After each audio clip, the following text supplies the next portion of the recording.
In the top stories, St. Kitts and Nevis signs Taiwan deal to tackle water security. Antigua to host Caribbean Investment Summit. And Europe pledges $24 billion in military aid to Ukraine as U.S. pushes for ceasefire. Hello and welcome to the ZIZ Midday Newscast. Today is Friday, April 11th, 2025. I'm your presenter, Shanique Harvey. Nationally, the government of St. Kitts and Nevis on April 10th signed a significant loan agreement with the International Cooperation and Development Fund of the Republic of China Taiwan, marking a major step forward in the nation's journey toward water security and resilience. Speaking at the brief but meaningful signing ceremony, Prime Minister Honorable Dr. Terence Drew reaffirmed his government's commitment to ending the long-standing challenges of water shortages in St. Kitts and Nevis. He praised the long-standing and multifaceted partnership with Taiwan. Our partnership with Taiwan has once again proven invaluable. Through the ICDF and across sectors like agriculture, healthcare, ICT, and now water, Taiwan continues to be a true development partner, helping us not as beneficiaries, but as equals. And so I want to thank the government and people of Taiwan and Ambassador Lin for their continued partnership, and of course to extend this to ICDF. And I finally say thanks again to Taiwan, thanks to the Ministry of Finance, represented here, the Ministry of Infrastructure, and thanks to the Minister Conway Maynard in his absence for his hard work on this one. And this collaboration is truly proven to be worthwhile and beneficial to all of us involved, both the people and government of St. Kitts and Nevis and the people and government of Taiwan.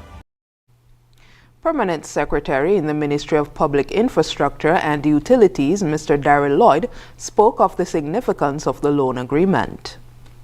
As a government and as a ministry, we recognize the significant challenges that we have faced with the scarcity of water in the Federation of St. Kitts and Nevis, and this would have led to today's ceremony. The government has started a robust project in terms of ensuring that we return the Federation to 24-hour clean, potable water. And the government, however, is currently doing a 2 million gallon per day desalination plant in the Bastille area. It's quite an expensive undertaking. And so we are glad that the partners from Taiwan would have consented to assist us in this great undertaking.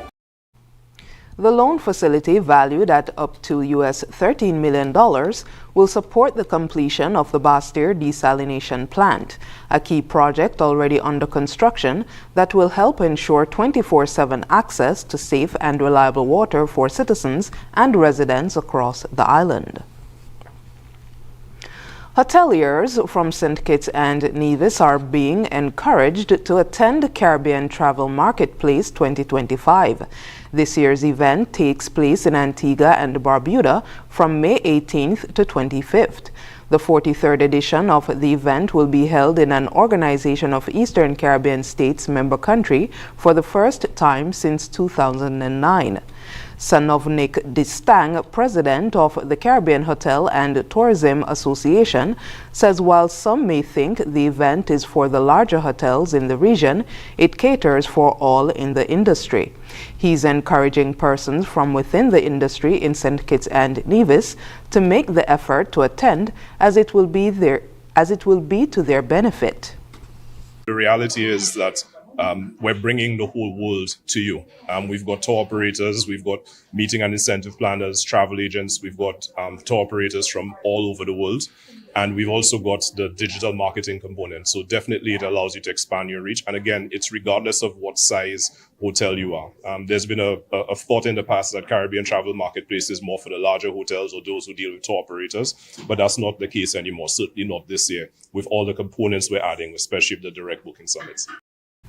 Charmaine Brown Spencer is the Director of Tourism, Caribbean and Latin America Antigua and Barbuda Tourism Authority, the hosts of this year's event. Mrs. Brown Spencer believes the more persons attend the event, it can lead to further growth in the industry in the region.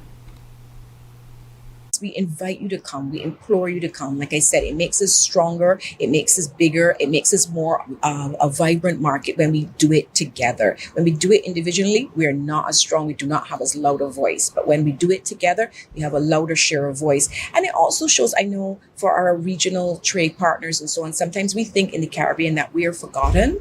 And I think this is a great opportunity to show our strength, to show everybody that the Caribbean does have a travel market, a big trade market, that our airlift is important, that are the things that make us a community are important.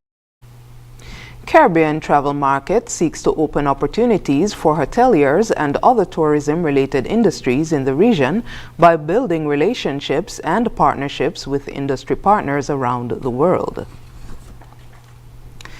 Daniel Phipps of Sadler's St. Kitts has been sentenced to His Majesty's prison for the offense of murder. The offense was committed on April 22, 2020, against the late Clement Mills of Parsons Village, St. Kitts. The trial began on February 5th and ended on February 18, 2025, with the jury returning a guilty verdict by majority. Phipps was sentenced to serve 45 years in prison. Any time spent on remand will be deducted from his sentence. He will be eligible for early release after having served 2/3 of his sentence with good behavior. Phipps's sentence was handed down by His Lordship Justice Ian Morley KC at the High Court in Bastille on April 9, 2025. We move now to news on the regional scene. Eastern Caribbean countries with Citizenship by Investment or CBI programs will convene in Antigua later this month to examine the future of the industry during the Caribbean Investment Summit 2025, scheduled for April 22nd to 26th at the American University of Antigua Conference Center. The annual gathering will bring together prime ministers, heads of citizenship by investment units or CIUs, and other stakeholders from Antigua and Barbuda, St. Kitts and Nevis, Dominica, Grenada, and St. Lucia. This year's summit will be held under the theme Integrity, Stability, and Sustainability. At a recent press conference, Charmaine Donovan, CEO of the Antigua and Barbuda CIU, said the summit comes at a critical time for the region's CBI industry, which has faced heightened scrutiny from international partners, including the European Union and the United States. Jamaicans for Justice, or JFJ, is organizing a protest later this month to raise awareness about the alarming increase in police killings across Jamaica. The End Police Violence protest will take place on Tuesday, April 29, 2025, from 1 p.m. to 3 p.m. at the Halfway Tree Transport Center in St. Andrew. According to JFJ, the event aims to highlight the growing crisis of fatal police shootings in Jamaica and demand accountability, justice, and systemic reform. The organization pointed out that this year alone, 93 individuals have been killed by police, a staggering 165% increase compared to the same period in 2024. JFJ's executive director, Michael Jackson, has warned that if the current trend continues, Jamaica may surpass its highest recorded number of police killings, which stood at 258 deaths in 2013, numbers not seen since the creation of the Independent Commission of Investigations, or INDICOM. Internationally, European allies have pledged over $24 billion in new military aid to Ukraine, marking a major boost as the war with Russia enters its fourth year. British Defense Secretary John Healey announced the aid after a meeting of Ukraine's backers in Brussels. Ukraine's Defense Minister Rustev Umerov called the support one of the largest to date, focusing on strengthening air defenses. The UK and Norway will jointly provide over $580 million in drones, radar, and vehicle support. Germany will send air defense systems and Patriot missiles, while the Netherlands will contribute a Hawkeye early warning aircraft. Meanwhile, U.S. envoy Steve Witkoff is in Russia to push for a ceasefire, but has faced delays from the Kremlin. Ukraine supports the U.S. proposal through Russia, has imposed conditions that have stalled talks. Estonia warned Russia may seek a settlement by May 9th, urging faster delivery of weapons. U.S. Defense Secretary Pete Hegseth did not attend the Brussels meeting in person, highlighting shifting U.S. priorities. And finally, in international news, major shipping nations agreed on Friday to impose a $100 per ton carbon tax on ship emissions by 2028, marking the first global tax on greenhouse gases. The deal, reached by members of the International Maritime Organization, or IMO, applies to countries that haven't contributed enough to a net zero fund or whose ships fail to meet emissions targets. It also includes a new fuel standard to encourage cleaner energy use. Shipping accounts for about 3% of global emissions, and the IMO aims to reach net zero by 2050.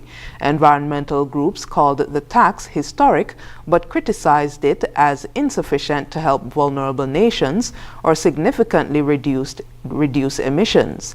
A compromise was reached after debates between nations favoring a fixed tax and those preferring a credit system. The U.S. did not participate and opposed the measure, warning it could raise costs and threaten trade. And now for the weather. Present weather is partly cloudy skies with slight dust haze. Winds are a gentle breeze of 12 miles per hour from the northeast. The temperature for today is 28 degrees Celsius or 83 degrees Fahrenheit. Seas are 1 to 1.5 meters or 3 to 5 feet. The weather forecast for today predicts partly cloudy skies with a 40% or moderate chance of passing showers. Tonight it is expected to be partly cloudy with a 20% or slight chance of passing showers. Sunset for today will be at 6:26 p.m. and sunrise for tomorrow will be at 5:57 a.m. And that brings us to the end of the ZIZ Midday Newscast. Join us this evening for these stories and more in detail. Thank you for tuning in. I'm your presenter, Shanique Harvey.